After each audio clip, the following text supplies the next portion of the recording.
भवानी शंकरो वंदे श्रद्धा विश्वास रूपिणौ याभ्यां विना न पश्यन्ति सिद्धः स्वान्तः स्थमीश्वरम। हर हर महादेव। हार्दिक स्वागत करता हूं आप सभी भगवत प्रेमी दर्शकों का आपके अपने ही YouTube चैनल जगत पिता शिव में। भगवान श्री गौतमेश्वर महादेव जी की कृपा से आप सभी स्वस्थ सकुशल और प्रसन्न होंगे, ऐसा मुझे विश्वास है। सा देवी जगतां माता स शिवो जगतः पिता पित्रोः शुश्रूषके नित्यं कृपाधिक्यम हि वर्धते। अर्थात देवी उमा जगत की माता है और भगवान शिव जगत के पिता हैं।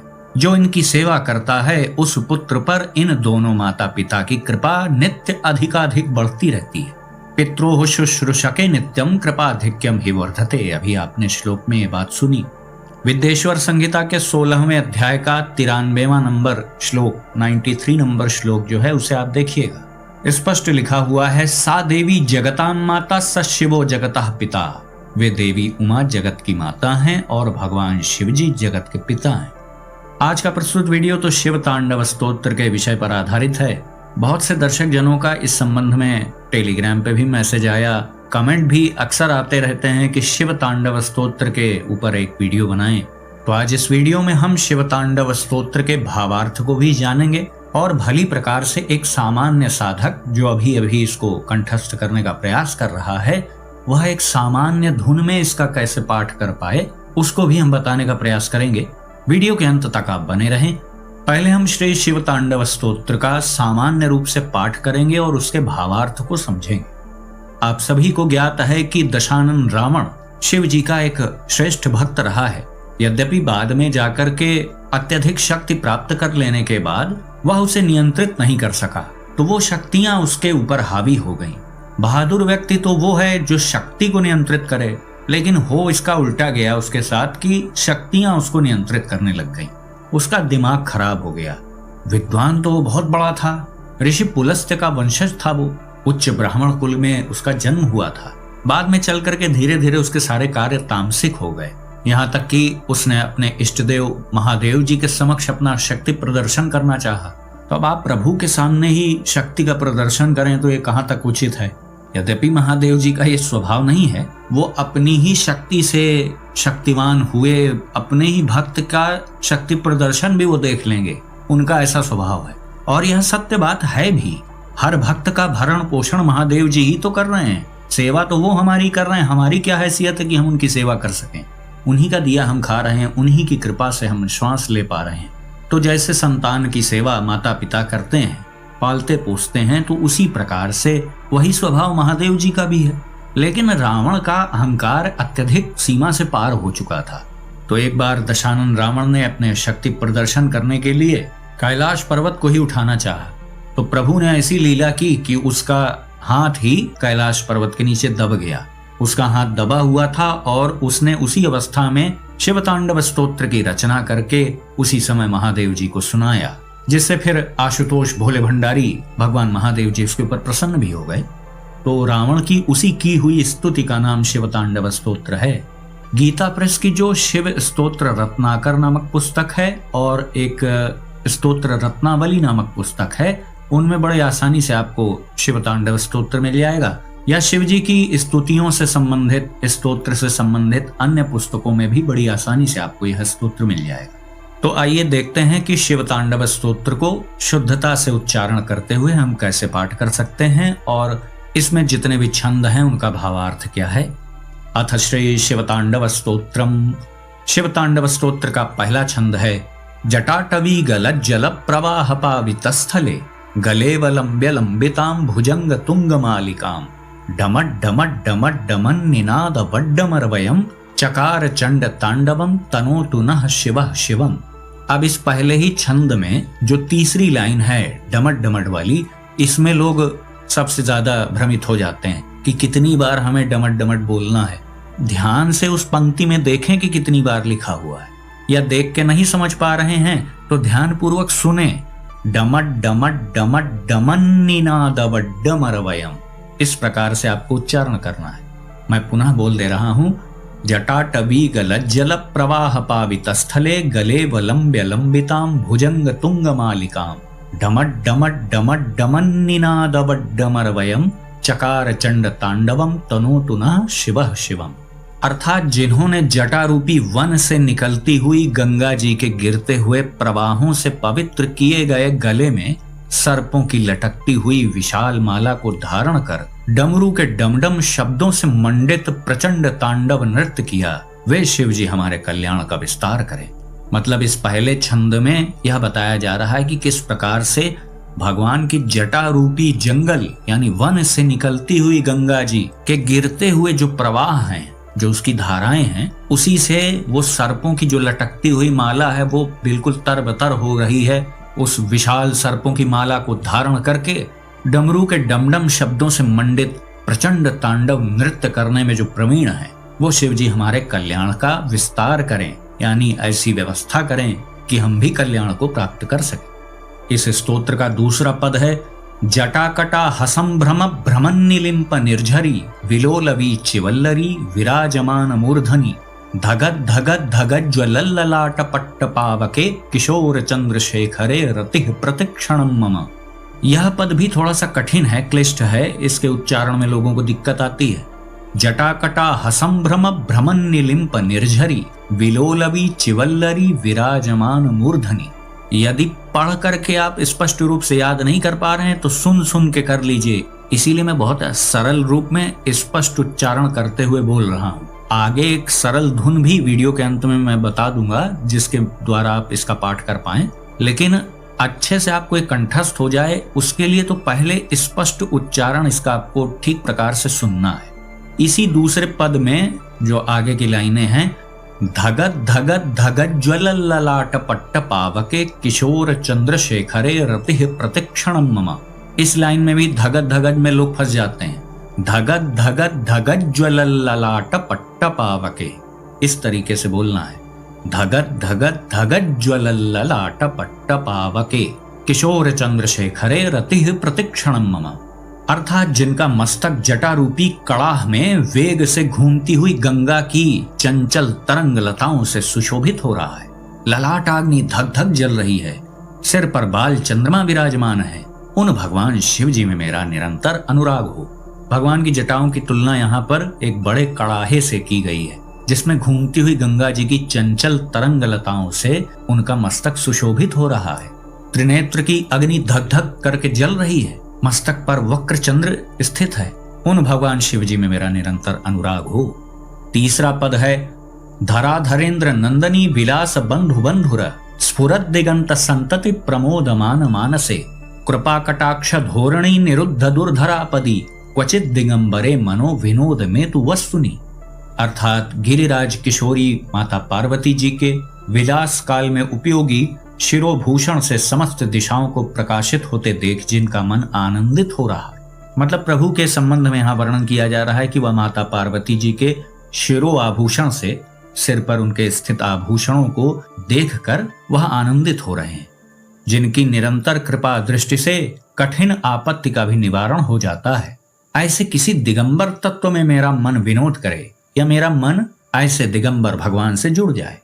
चौथा पद है जटा भुजंग पिंगल स्फुरत फणा मणिप्रभा कदम्ब कुमकुम द्रव प्रलिप्त दिग्वधूमुखे मदांध सिंधुर स्फुरत्व गुत्तरीय में दुरे मनोविनोदम अद्भुतम बिभर्तु भूत भर्तरी। अर्थात जिनके जटाजूटवर्ती भुजंगमों के फाणों की मणियों का फैलता हुआ पिंगल प्रभापुंज दिशा रूपिणी अंगनाओं के मुख पर कुमकुम राग का अनुलेप कर रहा है। मतलब सर्प गणों की जो मणियां हैं उनसे निकलने वाला जो दिव्य प्रकाश है वह दिशाओं में स्थित देवांगनाओं के मुख पर अलग ही प्रभाव दिखा रहा है, उनके मुखमंडल को आभायुक्त कर दे रहा है। मतवाले हाथी के हिलते हुए चमड़े का उत्तरीय वस्त्र यानी ऊपर का जो ऊपरी वस्त्र होता है उत्तरीय वस्त्र, उसे धारण करने से स्निग्ध वर्ण हुए उन भूतनाथ में मेरा चित्त अद्भुत विनोद करे। मतलब मेरा चित्त उन्हीं प्रभु में रम जाए। पांचवा पद है सहस्त्रलोचन प्रभृत शेषलेख शेखर प्रसून धूल धोरिणी विभूषणांघ्रिपीठ भू भुजंगराज मालया निबद्ध जाट जूटक श्रेय चिराय जायताम चकोर बंधु शेखर। अर्थात जिनकी चरण पादुकाएं इंद्र आदि समस्त देवताओं के प्रणाम करते समय मस्तकवर्ती कुसुमों की धूलि से धूसरित हो रही हैं। मतलब सरल शब्दों में समझें कि प्रभु ने जो चरण पादुकाएं पहन रखी हैं तो जो इंद्रादिक देवगण उनके चरणों में शीश झुकाते हैं, तो उनके शीश झुकाने मात्र से वो उनकी चरण पादुकाएं धूल धूसरित हो रही हैं। मतलब इतने सुंदर चरण कमल हैं भगवान महादेव जी के कि केवल देवताओं के शीश नवाने मात्र से वो धूल धूसरित दिखाई दे रहे हैं। नागराज के हार से बंधी हुई जटा वाले वे भगवान चंद्रशेखर मेरे लिए चिरस्थायिनी संपत्ति के साधक हो। 6वां पद है ललाट चत्वरज्ज्वल धनंजया स्फुलिंग भा निपीत पंचसायकम नमन्नि लिंपनायकम सुधामयूखलेखया विराजमान शेखरम महाकपाली संपदे शिरो जटालमस्तुनः। अर्थात जिसने ललाट वेदी पर प्रज्वलित हुई अग्नि के स्फुलिंगों के तेज से कामदेव को नष्ट कर डाला था। स्फुलिंग का अर्थ होता है चिंगारी, यानी अपने ललाट से उत्पन्न हुई अग्नि के तेज के प्रभाव से कामदेव को जिन्होंने नष्ट कर दिया, जिसे इंद्र नमस्कार किया करते हैं। सुधाकर की कला से यानी चंद्रमा की कला से सुशोभित मुकुट वाला वह श्री महादेव जी का उन्नत विशाल ललाट वाला जटिल मस्तक हमारी संपत्ति का साधक हो। 7वां पद है कराल भाल पट्टिका धगत धगत धगज्वल धनंजया हुति कृत प्रचंड पंचसायके धरा धरेन्द्र नंदनी कुचाग्र चित्र पत्र का प्रकल्प नयक शिल्पिनी त्रिलोचने रतिर्मम। अर्थात जिन्होंने अपने विकराल भाल पट्ट पर धक धक करती हुई जो अग्नि है उसमें प्रचंड कामदेव को हवन कर दिया था। गिरिराज किशोरी के वक्ष पर पत्र भंग रचना करने के एकमात्र कारीगर उन भगवान त्रिलोचन में मेरी धारणा लगी रहे। 8वां पद है नवीन मेघ मंडली निरुद्ध दुर्धर स्फुरत कुहूनि शीथिनी तमः प्रबंधबद्ध कंधर निलिंप निर्झरी धरस्तनोतु कृत्य सिंधुरः कला निधान बंधुरः श्रेयम जगद्धुरंधरः। अर्थात जिनके कंठ में नवीन मेघमाला से घिरी हुई अमावस्या की आधी रात के समय फैले हुए दुरूह अंधकार के समान श्यामता अंकित है। मतलब यहाँ पर प्रभु के कंठ का वर्णन किया जा रहा है कि जो वर्षा काल में नए नए काले मेघ उत्पन्न होते हैं, अमावस्या की भयंकर अंधेरी आधी रात के समय जैसा दुरूह अंधकार होता है, वैसी ही श्यामता प्रभु के कंठ में है। जो गज चर्म लपेटे हुए हैं वे संसार भार को धारण करने वाले चंद्रमा के संपर्क से मनोहर कांति वाले भगवान गंगाधर मेरी संपत्ति का विस्तार करें। 9वां पद है प्रफुल्ल नील पंकज प्रपंच कालिम प्रभा वलंबी कंठ कंदली रुचि प्रबद्ध कंधरम स्मरच्छिदम पुरच्छिदम भवच्छिदम मखच्छिदम गजच्छिदांधकच्छिदम तमंतकच्छिदम भजे। अर्थात जिनका कंठदेश खिले हुए नील कमल समूह की श्याम प्रभा का अनुकरण करने वाली हिरणी किसी छवि वाले चिन्ह से सुशोभित है, तथा जो कामदेव, त्रिपुर, भव, दक्ष यज्ञ, हाथी, अंधकासुर और यमराज का भी उच्छेदन यानी संहार करने वाले हैं, उन्हें मैं भजता हूँ। 10वां पद है अखर्व सर्व मंगला कला कदम्ब मंजरी रसप्रवाह माधुरी वृजंभणा मधुव्रतम स्मरांतकम पुरांतकम भवांतकम मखांतकम गजांतकांधकांतकम तमंतकांतकम भजे। अर्थात जो अभिमान रहित पार्वती जी की कला रूप कदम्ब मंजरी के मकरंद स्रोत की बढ़ती हुई माधुरी के पान करने वाले मधुप हैं, तथा कामदेव, त्रिपुर, भव, दक्ष यज्ञ, हाथी, अंधकासुर और यमराज का भी अंत करने वाले हैं, उन्हें मैं भजता हूँ। 11वां पद है जयत्वदभ्र विभ्रम भ्रमद भुजंग मश्वस द्विनिर्ग्रमत क्रमस्फुरत कराल भाल हव्यवाट। ये लाइन थोड़ी सी कठिन लग सकती है कुछ लोगों को, फिर से मैं दोहरा देता हूँ। जयत्वदभ्र विभ्रम भ्रमद भुजंग मश्वस द्विनिर्ग्रमत क्रमस्फुरत कराल भाल हव्यवाट। द्विनिर्गमत क्रमस्फुरत कराल भाल हव्यवाट, इस प्रकार से आपको पढ़ना है। जयत्वदभ्र विभ्रम भ्रमद भुजंग मश्वस द्विनिर्गमत क्रमस्फुरत कराल भाल हव्यवाट। धिमित धिमित धिमित ध्वनन मृदंग तुंग मंगल ध्वनिक्रम प्रवर्तित प्रचंड तांडव शिव। इसमें भी आवृत्ति पे ध्यान दीजिए। धिमित धिमित धिमित ध्वनन मृदंग तुंग मंगल। धिमित धिमित धिमित ध्वनन, ध्वनन है यहाँ पर। धिमित धिमित धिमित ध्वनन मृदंग तुंग मंगल ध्वनिक्रम प्रवर्तित प्रचंड तांडव शिव। अर्थात जिनके मस्तक पर बड़े वेग के साथ घूमते हुए भुजंगों के यानी नागों के फुफकारने से ललाट की भयंकर अग्नि क्रमशः धधकती हुई फैल रही है। धीमी धीमी बजते हुए मृदंग के गंभीर मंगल घोष के क्रमानुसार जिनका प्रचंड तांडव हो रहा है, उन भगवान शंकर जी की जय हो।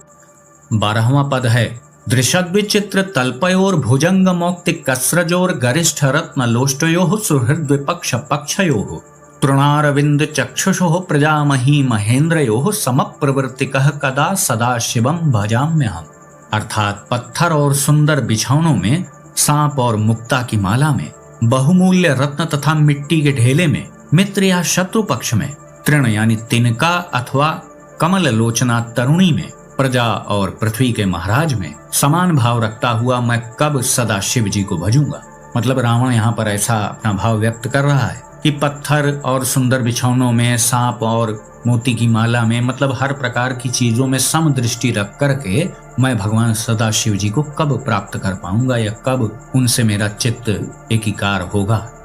13वां पद है कदानिलिंप निर्झरी निकुंज कोटरे वसन विमुक्त दुर्मति सदा शिरहस्थमंजलिम वहन विलोललोलोचनो ललाम भाल लग्नकः शिवेति मंत्रमुच्चरन् कदा सुखी भवाम्यहम्।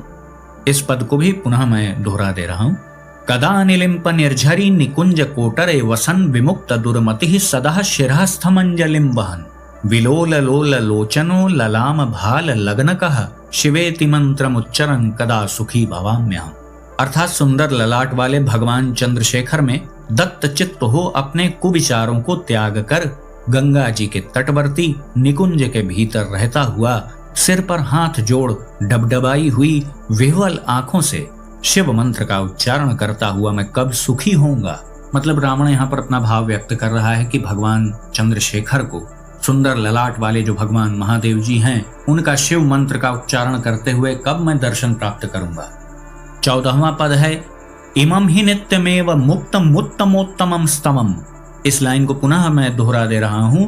इमं ही नित्यमेव मुक्तम मुत्तमोत्तमम स्तवम पठन स्मरन ब्रुवन्नरो विशुद्धिमेति संततम हरे गुरौ सुभक्तिमाशु याति नान्यथा गतिम विमोहनम ही देहिनाम सुशंकरस्य चिंतनम। अर्थात जो मनुष्य इस प्रकार से उक्त इस उत्तमोत्तम स्तोत्र का नित्य पाठ, स्मरण और वर्णन करता रहता है, वह सदा शुद्ध रहता है और शीघ्र ही सुरगुरु श्री शंकर जी की अच्छी भक्ति प्राप्त कर लेता है। वह विरुद्ध गति को कभी प्राप्त नहीं होता, क्योंकि श्री शिव जी का अच्छी प्रकार का चिंतन प्राणी वर्ग के मोह का नाश करने वाला है। सत्य बात है, अहम भावना का ही सर्वप्रथम महादेव जी नाश करते हैं। तो वही बात तो यहाँ रावण भी कह रहा है कि प्राणी वर्ग के मोह का नाश करने वाले हैं महादेव जी। अंत में 15वां श्लोक है पूजावसान समय दशवक्त्र गीतम यह शंभु पूजन परम पठति प्रदोषे तस्य स्थिराम रथ गजेंद्र तुरंग युक्ताम लक्ष्मीं सदैव सुमुखीं प्रददाति शंभु। इति श्री रावण कृतम श्री शिवतांडव स्तोत्रम संपूर्णम।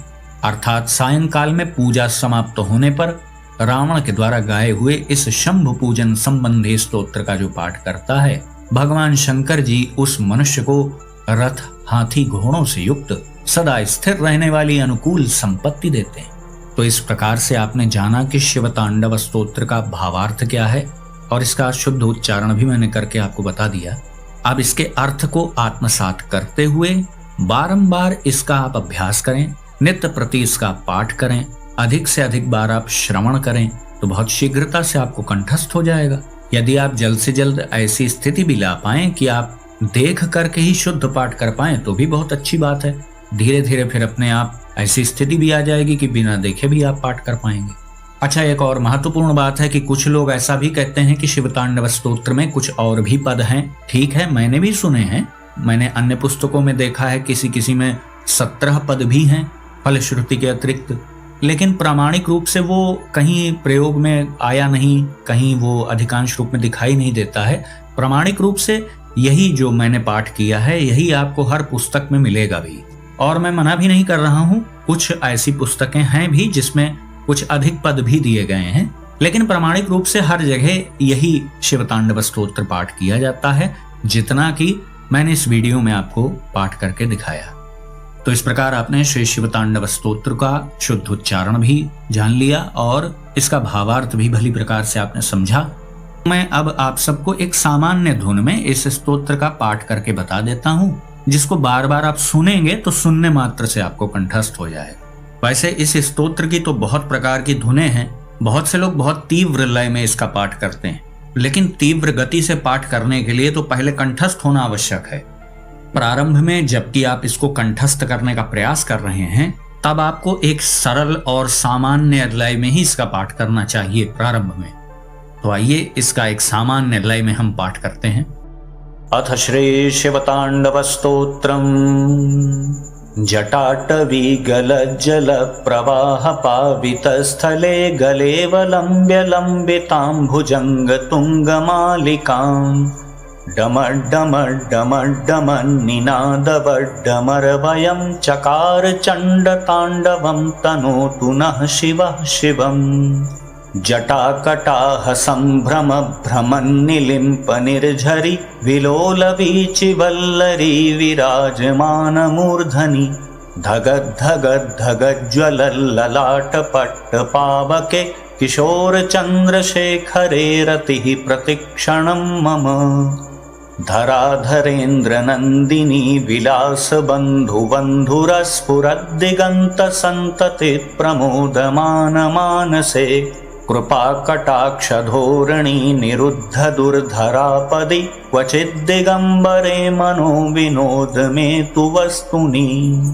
जटाभुजङ्गपिङ्गलस्फुरत्फणामणिप्रभा कदम्बकुङ्कुमद्रवप्रलिप्तदिग्वधूमुखे मदान्धसिन्धुरस्फुरत्वगुत्तरीयमेदुरे मनो विनोदमद्भुतं बिभर्तु भूतभर्तरी। सहस्रलोचनप्रभृत्य शेषलेखशेखर प्रसूनधूलिधोरणी विधूषराङ्घ्रिपीठुः भुजङ्गराजमालया निबद्धजाटजूटकः श्रियचिराय जायतां चकोरबन्धुशेखरः। ललाटचत्वरज्ज्वलद्धनञ्जया स्फुलिङ्गभा निपीतपञ्चसायकं नमन्निलिम्पनायकम्। सुधामयूखलेखया विराजमानशेखरं महाकपालिसम्पदे शिरो जटालमस्तु नः। करालभालपट्टिका धगद्धगद्धगज्ज्वलद्धनञ्जयाहुतिक्रतप्रचण्डपञ्चसायके धराधरेन्द्रनन्दिनी कुचाग्रचित्रपत्रकप्रकल्पनैकशिल्पिनी त्रिलोचने रतिर्मम। नवीनमेघमण्डली निरुद्धदुर्धरस्फुरत्कुहूनिशीथिनी तमः प्रबन्धबद्धकन्धरः। निलिम्पनिर्झरीधरस्तनोतु कृत्तिसिन्धुरः कलानिधानबन्धुरः श्रियं जगद्धुरन्धरः। प्रफुल्लनीलपङ्कजप्रपञ्चकालिमप्रभा वलम्बिकण्ठकन्दलीरुचिप्रबद्धकन्धरं स्मरच्छिदं पुरच्छिदं भवच्छिदं मखच्छिदं गजच्छिदान्धकच्छिदं तमन्तकच्छिदं भजे। अखर्व सर्वमङ्गला कला कदम्ब मञ्जरी रसप्रवाह माधुरी वृजृम्भणां मधुव्रतं स्मरान्तकं पुरान्तकं भवान्तकं मखान्तकं गजान्तकान्धकान्तकं तमन्तकान्तकं भजे। जयत्वदभ्रविभ्रमभ्रमद्भुजङ्गमश्वस विनिर्ग्रमत्क्रमस्फुरत्करालभालहव्यवाट् धिमिद्धिमिद्धिमिध्वनन् मृदङ्गतुङ्गमङ्गल ध्वनिक्रमप्रवर्तितः प्रचण्डताण्डवः शिवः। दृशद्विचित्रतल्पयोर्भुजङ्गमौक्तिकस्रजोर्गरिष्ठरत्नलोष्टयोः सुहृद्विपक्षपक्षयोः तृणारविन्दचक्षुषोः प्रजामही महेन्द्रयोः समप्रवृत्तिकः कदा सदा शिवं भजाम्यहम्। कदा निलिम्पनिर्झरी निकुञ्जकोटरे वसन् विमुक्तदुर्मतिः सदा शिरस्थमञ्जलिं वहन्। विलोललोललोचनो ललामभाललग्नकः शिवेति मन्त्रमुच्चरन् कदा सुखी भवाम्यहम्। इमं हि नित्यमेव मुक्तमुत्तमोत्तमं स्तवं पठन् स्मरन् ब्रुवन्नरो विशुद्धिमेति सन्ततम्।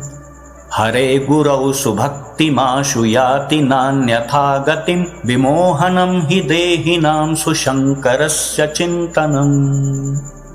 पूजावसान समये दशवक्त्र गीतम यह शंभु पूजन परम पठति प्रदोषे तस्य स्थिरां रथ गजेन्द्र तुरंग युक्तां लक्ष्मीं सदैव सुमुखीं प्रददाति शंभु। इति श्रीरावण कृतं श्री शिवतांडव स्तोत्रम संपूर्णम। तो इस प्रकार से आपने देखा, एक बहुत ही सरल लय में मैंने इसका पाठ कर दिया है। इसी लय में यदि आप अभ्यास प्रारंभ में करेंगे तो बहुत आसानी से आपको यह कंठस्थ हो जाएगा। और इसको पाठ करने का सबसे उचित समय क्या है, यह भी इस स्तोत्र में ही बताया गया है कि पूजा अवसान समय दशवक्त्र गीतम। पूजा अवसान समय, पूजा के अंत में सदैव पाठ करना चाहिए। या आप प्रभु को इसका गायन करके सुनाना चाहते हैं तो आप शिवालय में चले जाएं। इस स्तोत्र का तो वैसे भी गायन करना चाहिए मुक्त कंठ से। भले आपको संगीत का ज्ञान हो ना हो, सुरों का आपको ज्ञान हो ना हो, लेकिन आप अपने भावना से उसका उच्च स्वर में गायन तो कर ही सकते हैं। मुख्य बात बस इतनी सी है कि स्तोत्र का मुक्त कंठ से गायन करना चाहिए, क्योंकि उसमें आपके इष्ट देव की महिमा का बखान किया गया है। हाँ, यदि कोई ऐसी विवशता है कि आप उच्च स्वर में पाठ नहीं कर पा रहे हैं तो आप उपांशु रूप में भी पाठ कर सकते हैं। लेकिन जितना अधिक आप स्पष्ट उच्चारण करके पहले आप गायन करेंगे तो उतनी शीघ्रता से आपको ये कंठस्थ होगा। मूल बात यह है, बारंबार इसका आप श्रवण भी करेंगे तो बहुत आसानी से आपको यह कंठस्थ हो जाएगा। तो जैसा कि आप सभी दर्शक जनों ने कहा था कि शिवतांडव स्तोत्र पर भी एक वीडियो होना चाहिए, तो आज इस स्तोत्र से संबंधित यह वीडियो भी बना दिया गया है। वीडियो हम यहीं समाप्त करते हैं। आशा करता हूं जो भी जानकारी आपको दी गई वो आपको अच्छी लगी होगी। यदि वीडियो आपको पसंद आया तो इसे लाइक करें, अपने मित्रों बंधु बांधवों के साथ शेयर करें। यदि इस चैनल का वीडियो आप पहली बार देख रहे हैं तो कृपया इस चैनल को सब्सक्राइब करें और बेल आइकन को भी अवश्य प्रेस कर दीजिएगा, जिससे आगे आने वाले जो मेरे वीडियोस हैं उसकी सूचना आपको सही समय पर प्राप्त हो जाए। तो भगवान श्री नटेश्वर महादेव जी से मैं ऐसी प्रार्थना करता हूं कि वो आप सभी को सदा सुखी, स्वस्थ और ऊर्जावान बनाए रखें। मिलते हैं अगले वीडियो में एक नई और उपयोगी जानकारी के साथ। तब तक के लिए आप सभी भगवत प्रेमी भक्तों को हर हर महादेव।